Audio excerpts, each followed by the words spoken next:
Hello అండి. Welcome to my channel. అష్టాదశ శక్తి పీఠాల్లో ఏ ఒక్కటి దర్శించినా మీ జన్మ ధన్యమే అనే విషయాన్ని గురించి తెలుసుకుందామండి.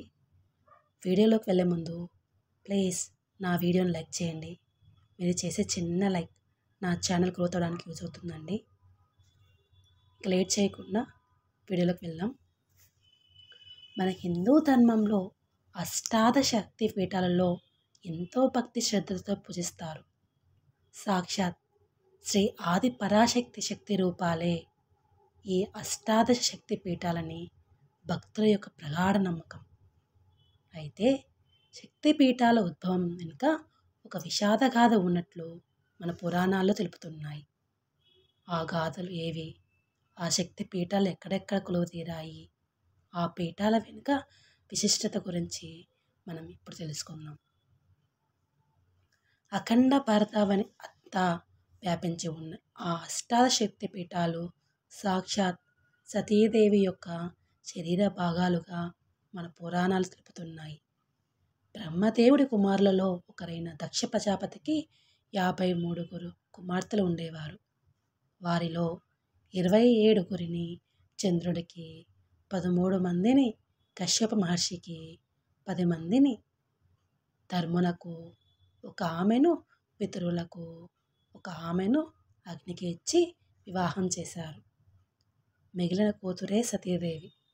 ఈమె సాక్షాత్ ఈ ఆది పరాశక్తికి అంశ. సతికి చిన్ననాటి నుంచి శివుడి మీద ఉండే మక్కువ చేత ఆమెను చంద్రునికిచ్చి పెళ్లి చేయలేదు. ఇలా ఉండగా ఒకనాడు చంద్రుని భార్యలో 26 మంది తన తండ్రి దక్షుడి వద్దకు వచ్చి రోహిణిని తప్ప మిగిలిన వారిని పట్టించుకోవడం లేదని మొరపెట్టుకోవడంతో దక్షుడు చంద్రుడిని పిలిచి మందలించాడు. అయినా చంద్రుడు మళ్ళీ అదే పని చేయడంతో దక్షుడికి కోపం వచ్చి చంద్రుడిని కొరిపిగా మారమని శపించాడు. ఆ తర్వాత నారదుడి సలహా మేరకు చంద్రుడు ఆ పరమేశ్వరుని ప్రార్థించి తన శాపానికి పరిష్కారం అడగగా అందుకు ఆ పరమేశ్వరుడు పాక్షిక విమోచనం కలగజేస్తాడు. ఇది తెలుసుకున్న దక్షుడు ఈ పరమేశ్వరునిపై కోపం పెంచుకొని ఈశ్వరునికి సతీదేవిని ఇచ్చి వివాహం జరిపించడానికి ఇష్టపడలేదు. అయినా సతీదేవి తండ్రి దక్షుడికి ఇష్టం లేకున్నా ఆ పరమేశ్వరుని పెళ్లాడింది. దక్షుడు ఆ పరమేశ్వరునిపై మరింత కోపం పెంచుకున్నాడు. ఇదిలా ఉండగా ఒకరోజు బ్రహ్మ తలపెట్టిన యాగానికి సకల దేవతామూర్తులు అక్కడ చేరగా ఆఖరున దక్షుడు కూడా అక్కడికి వచ్చాడు. అతన్ని చూసి గౌరవభావంతో త్రిమూర్తులు తప్ప మిగిలిన వారందరూ లేచి నిలబడ్డారు. అంతటా దక్షుడు బ్రహ్మ నాకు తండ్రి, విష్ణువు నాకు తాత వరుస, అందుకు నాకు వారు గౌరవం ఇవ్వనవసరం లేదు. కానీ శివుడి స్వయాన మామగారు కాబట్టి నేను ఇక్కడికి వచ్చినా కూడా లేచి మర్యాద ఇవ్వవా అని కోపడతాడు దక్షుడు. అందుకు అక్కడున్న వారంతా త్రిమూర్తులు ఆదిదేవుళ్ళు, వారి తర్వాతే మనం, కాబట్టి మనమే వారిని గౌరవించాలి తప్ప మనం వారిని నిలబడటం మంచిది కాదు అని వారించారు. దాంతో దక్షుడు మరింత కోపోద్రిక్తుడై శివరహిత మహాయాగాన్ని నేను నిర్వహిస్తానని చెప్పి అక్కడ నుండి వెనుతిరిగాడు. ఆ తర్వాత బృహస్పతి సహాయంతో దక్షయజ్ఞాన్ని ప్రారంభించి అందుకు సమస్త దేవతలకు ఆహ్వానం పంపి ఒక్క శివుడిని మాత్రం ఆహ్వానించలేదు. అయితే ఆ పరమేశ్వరుడు లేని యాగానికి తాము రమ్మని చెప్పి బ్రహ్మ విష్ణువులు ఆ యాగానికి వెళ్ళలేదు. అయితే తండ్రి చేసే ఆ మహాయాగాన్ని చూడాలన్న ఉద్దేశంతో ఆ పరమశివుడు వెళ్ళవద్దని వాదించిన దాక్షాయణి దక్ష యాగానికి వెళ్ళింది.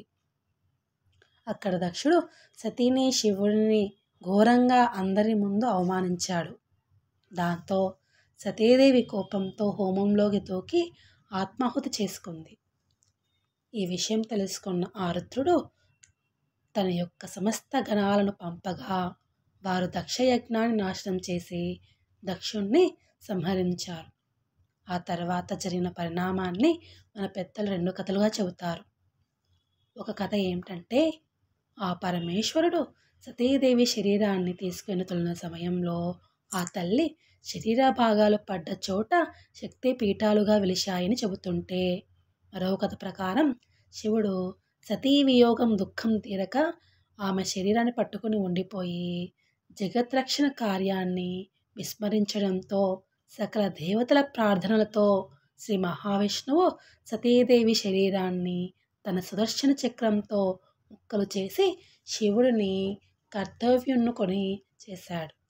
ఆ విచ్ఛిన్నమైన సతీదేవి శరీర భాగాలు పడిన స్థలాలు శక్తి పీఠాలుగా మారి భక్తులకు ఆరాధనా స్థలాలుగా మారాయి.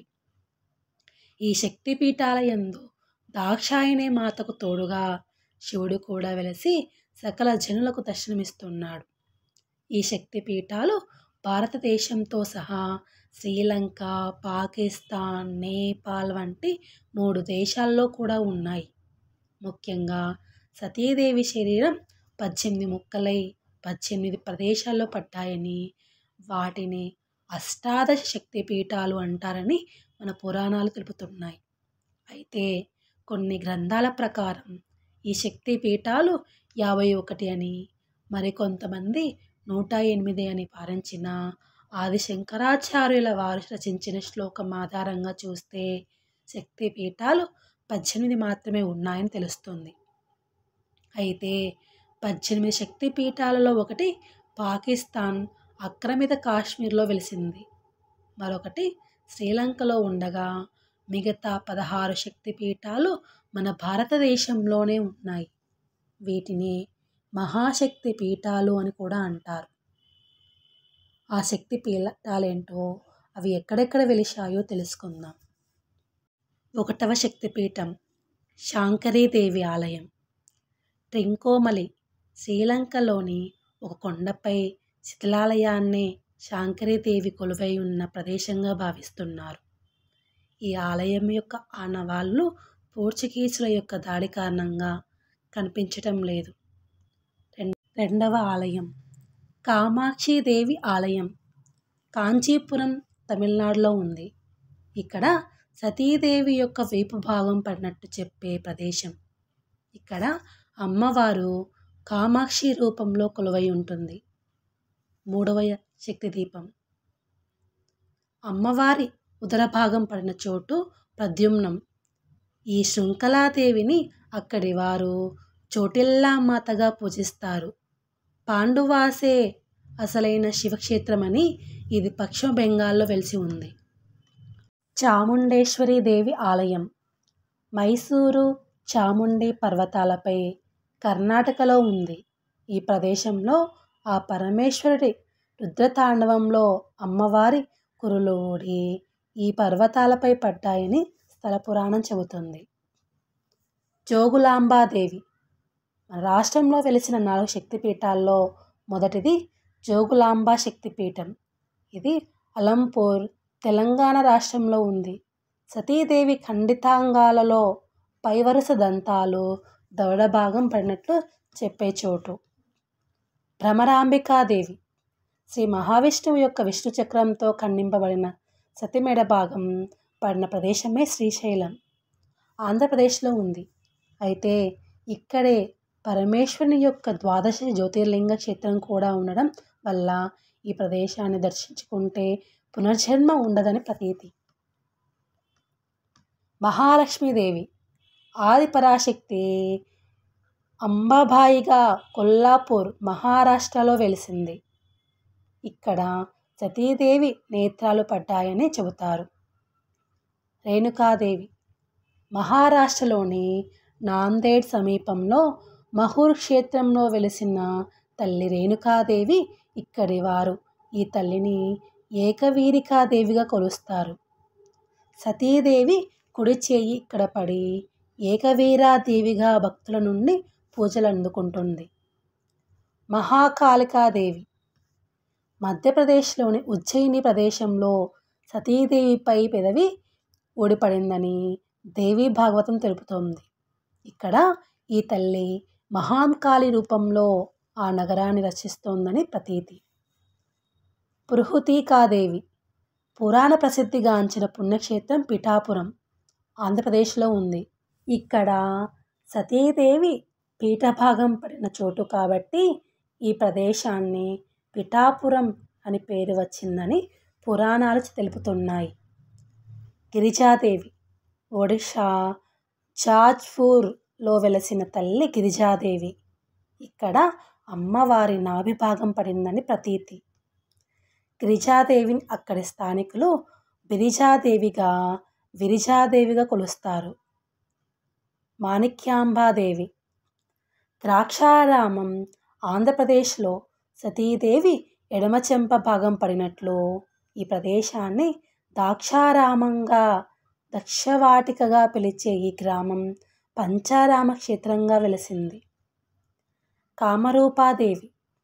అస్సోం రాజధానికి గువాహటిలోని నీలచల పర్వత శిఖరంపై సతీదేవి యోని భాగం పడిందని, అందుకే ఈ అమ్మవారిని కామాఖ్యాదేవిగా కొలుస్తారని స్థల పురాణం.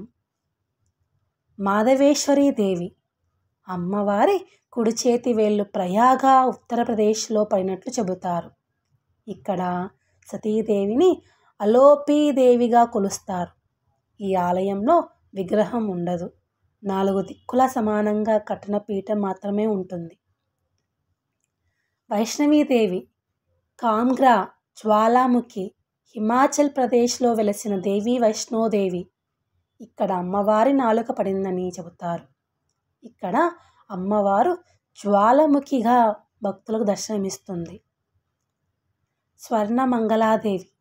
సతీదేవి శరీర భాగాల్లో స్తనాల బీహార్లోని గయా ప్రాంగణంలో పడినట్లుగా చెబుతారు.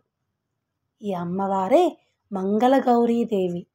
ఈ స్థల పురాణానికి తగినట్లుగానే పక్షోజాలను పోలిన నిర్మాణాన్ని మాంగళ్య గౌరిగా పూజిస్తారు భక్తులు. విశాలాక్షాదేవి.